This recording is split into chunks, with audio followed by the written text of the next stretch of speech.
what are some wise words or tips that you have, or maybe that you've heard from other really wise people about this and how to deal with it?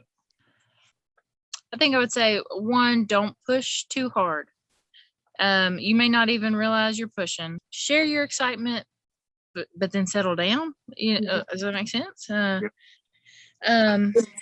well, that was in our situation. You should just settle down. No, but don't push too hard, because it's fragile. You're in a fragile state when you're, contemplating this new faith and somebody's looking into it. You just got to be more sensitive, I feel like.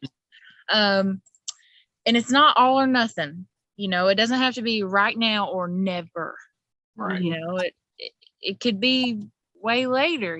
Have hope that they will convert. But it doesn't have to be now. And that goes back to ultimately trusting in God and in His time.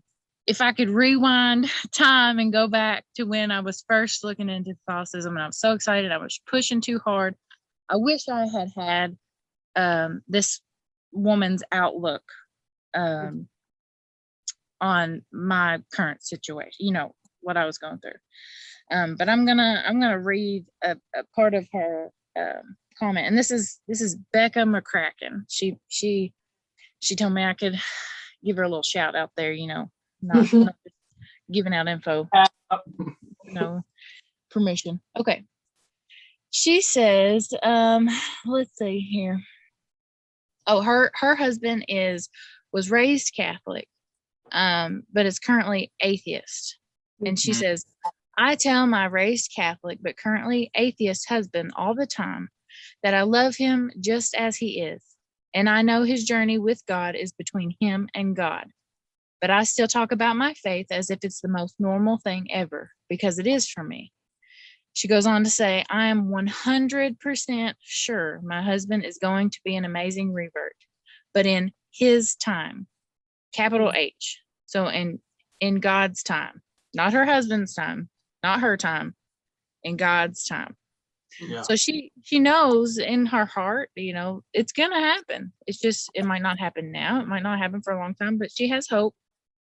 It's going to happen. He's going to be awesome. He's going to have a story to tell with it whenever he ends up coming back to the church, and I think that goes to show, like, if you're in this struggle, you want your spouse to be there with you. I get it, but it's not all or nothing. Don't lose that hope for them coming, later on, or, and don't not trust God's plan.